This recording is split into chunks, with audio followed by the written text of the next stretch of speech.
नमस्कार दोस्तों, आप सभी का स्वागत है बीकेएन गुरुजी के अंदर। आज हम आपको करंट जीके क्वेश्चंस बताएंगे, तो आप लोग सभी चैनल को लाइक शेयर सब्सक्राइब जरूर कर दीजिएगा। इससे पहले मोटिवेशन स्पीच होता है कि बीच रास्ते से लौटने का कोई फायदा नहीं होता, क्योंकि लौटने पर भी उतना ही दूरी तय करनी होगी जितने की दूरी आपने लक्ष्य तक पहुंचने के लिए की थी। तो दोस्तों, हमेशा आपको अगर आपने मंजिल नहीं प्राप्त की है तो आपको मंजिल से नीचे नहीं आना चाहिए। जहाँ तक आपको मंजिल मिले वहाँ तक आपको रास्ता तय करना चाहिए। बहुत बहुत धन्यवाद आप सभी का।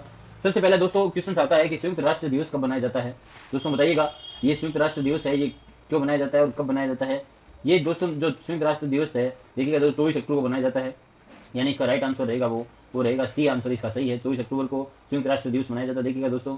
और इसके अंदर ये भी बताया गया है कि अंतर्राष्ट्रीय शांति और सुरक्षा के लिए बनाया गया, यानी उनका 4 लक्ष्य बनाया गया है कि अंतर्राष्ट्रीय शांति और सुरक्षा रहे और राष्ट्रों के बीच में मैत्रीपूर्ण संबंध स्थापित हो और समस्याओं का समाधान हो, सहयोग प्राप्त हो, और इन सभी लक्ष्यों की प्राप्ति के लिए राष्ट्रीय को संयुक्त राष्ट्र दिवस मनाया जाता है। याद रखना दोस्तों कि पृथ्वी है वो वसुदेव कुटुंबकम, यानी पूरा पृथ्वी हमारा परिवार है दोस्तों। इसी के तहत ये संयुक्त राष्ट्र दिवस मनाया जाता है, याद रखना। वो ये 1948 से दोस्तों 24 अक्टूबर को संयुक्त राष्ट्र दिवस मनाया जाता है, याद रखना।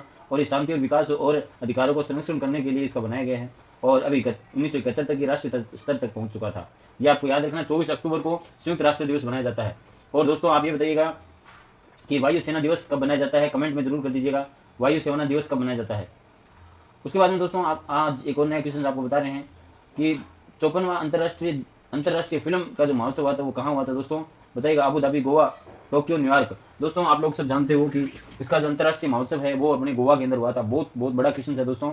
ये देखिएगा दोस्तों, international film festival of India Goa के अंदर हुआ था। 20 से 28 नवंबर तक इसका जो फेस्टिवल रहेगा। 2021 में तो उस समय हुआ था, लेकिन अभी जो अपना हुआ है वो कहाँ पे हुआ है, गोवा के अंदर, याद रखना। तो देखिए दोस्तों, ये थोड़ी बहुत मैंने आपको तस्वीरें दिखाई है इस वीडियो के माध्यम से। और देखिएगा, भारत की अंतर्राष्ट्रीय फिल्म महोत्सव यानी international film festival of India 52वां संस्करण जो है वो गोवा के अंदर संपन्न हुआ था, ये भी आपको याद रखना। और उसके बाद में इनमें कार्यक्रम के अंदर जो शामिल हुए थे मनोज बाजपेयी और रणवीर कपूर और माधुरी दीक्षित, ये सारे हुए थे। और आपको एक और बता दें कि केंद्रीय सूचना एवं प्रसारण मंत्री जो है अनुराग ठाकुर जी, वो भी यहाँ पे जो वो प्रस्तुत हुए थे। और गोवा का जो सीएम है प्रमोद सावंत जी, वो भी इस प्रोग्राम में भाग लिया था इन्होंने भी। आप लोग सब जानते हो गोवा एक सबसे छोटा राज्य है, ठीक है ना, जनसंख्या में 4थे स्थान पर है, दुनिया का सबसे सुंदर है। आप लोग सब जानते हो पहले ही जो गोवा था पुर्तगाल के अधीन था, ये भी आपको याद रखना है। और गोवा के बारे में थोड़ा सा और पढ़ लेते हैं। गोवा का जो गठन है वो क्या हुआ, 30 में 1947 में हुआ था। राजधानी पणजी है, याद रखना। और सबसे पहला जो शहर है वो वास्को डी गामा है, याद रखना आप लोगों को। और राज्यपाल जो है इसके PS श्रीधरन है, याद रखना। और मुख्यमंत्री जो मैंने आपको बता दिया है। और उसके बाद में नेक्स्ट क्वेश्चन आपके सामने आता है, और इसी से आज हम थंबनेल भी बनाई गई है कि गोल्ड जीतने वाली पहली भारतीय महिला कौन है, जो एशिया में पैरा लुंगी में गेम्स 2023 में जो उन्होंने गेम्स में गोल्ड मेडलिस्ट जो वो प्राप्त किया है। तो बताइएगा दोस्तों, प्राची यादव है, दीप्ति जीवन की है, और अवनी लकेरा है, सिमरन शर्मा है। तो आप लोग सभी कमेंट करते रहा करो ताकि हमें पता चलता रहे कि आप लोगों में से कितना इसमें तैयारी हुई है करंट जीके के अंदर। तो दोस्तों आपको पता होगा कि प्राची यादव है मंगलवार को एशिया गेम के अंदर गोल्ड मेडलिस्ट जो स्वर्ण पदक जीतने वाली पहली भारतीय महिला बन चुकी है, ये भी आपको याद रखना है। और ये बहुत बड़ी बात है दोस्तों अपने भारत के लिए।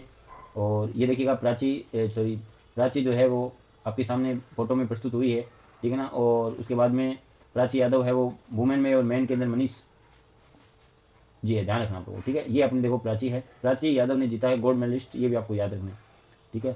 अब नेक्स्ट क्वेश्चन आपके सामने आता है, बहुत ही अच्छा क्वेश्चन है दोस्तों, कि रिजर्व बैंक में कौन सी समिति पॉलिसी रेपो रेट तय करती है। याद रखिएगा दोस्तों, रिजर्व बैंक होता है, उसका पूरा नाम होता है RBI का पूरा नाम होता है रिजर्व बैंक ऑफ इंडिया, जिसका काम होता है नोट छापने का काम करती है ये भी याद रखना। मौद्रिक नीति समिति, वित्तीय समावेश समिति, विनियम समिति, आर्थिक और नीति अनुसंधान समिति। तो दोस्तों इसका जो राइट आंसर है, अनुमानित आर्थिक स्थिति पर मुद्रास्फीति दरों की परिवर्तन रखने का निर्णय करती है। ये मौद्रिक नीति जो राइट आंसर दोस्तों ये इसका रहता है। मौद्रिक नीति जो होती है वो रेपो रेट और रिवर्स रेपो रेट है, वो उनको क्या करती है, तय करती है कि कौन सी रेट पे कितनी रेपो रेट बढ़ेगी या कम होगी। देखो दोस्तों, रेपो रेट किसे कहते हैं, जब RBI किसी भी बैंक को लोन देती है और उस समय उस बैंक से ब्याज चार्ज लेती है वो रेपो रेट कहलाती है। और जब किसी भी बैंक जो होती है वो RBI को देती है, उस समय बैंक जो चार्ज लेती है वो होती है रिवर्स रेपो रेट, ये भी याद रखना। जब RBI बैंक को देगा तो रेपो रेट, और बैंक RBI को लोन देगा तो रिवर्स रेपो रेट, याद रखना दोस्तों। ये आपके सामने बताया गया है, ठीक है ना। और ये RBI के बारे में बताया गया है कि RBI की रिवर्स रेपो रेट है वो 6.5 से बढ़ा दिया गया है, और अब 2 साल के अंदर और बढ़ाने का फैसला किया गया है। और उसके बाद में मौद्रिक नीति के अंदर यानी आपका MPC यानी मॉनेटरी पॉलिसी कमेटी, इसके द्वारा ये रेट फिक्स की जाती है रेपो रेट और रिवर्स रेपो रेट के बारे में। और आप लोग सब जानते हो RBI जो पहले था वो अंग्रेजों के अधीन थे, भी आपको ध्यान। और ये केंद्रीय बैंक भी कहते हैं, सभी बैंकों को संचालन भी करती है, सब कंट्रोल भी करती है। और जो इसकी स्थापना है वो 1 अप्रैल 1945 में हुई थी, ये भी आपको याद रखना है, ठीक है। और इसका मुख्यालय महाराष्ट्र के अंदर 1 अप्रैल 1935 के अंदर जो है ये बनाई गई थी, याद रखना। और गवर्नर जो है वो शक्तिकांत दास जी है। और फ्रांसीसी बैंक भारत में भी कहलाती है। और उसके बाद में इसका जो मुद्रा जो है वो रुपये है, याद रखना आप लोगों को। ये आरबीआई के जो है वो शक्तिकांत दास जी गवर्नर है, अभी लेटेस्ट के अंदर यही चल रहे हैं। और गवर्नर का काम क्या होता है, जितने भी नोट होते हैं उन पर सिग्नेचर करने का काम जो होता है वो आरबीआई के गवर्नर का काम होता है, इतना आपको याद रखना है। उसके बाद में दोस्तों आज का जो क्वेश्चन जो मैंने आपको कमेंट में देना है वो आपको बता देता हूँ कि क्षेत्रफल की दृष्टि से भारत का सबसे बड़ा जो राज्य आप लोग सब जानते हो, क्षेत्रफल की दृष्टि से सबसे बड़ा जो राज्य है वो है राजस्थान। और उसके बाद में नेक्स्ट क्वेश्चन है भारत का हार्ट और सिटी किसे कहते हैं, मध्य प्रदेश को कहते हैं, आपको मैंने बताया है।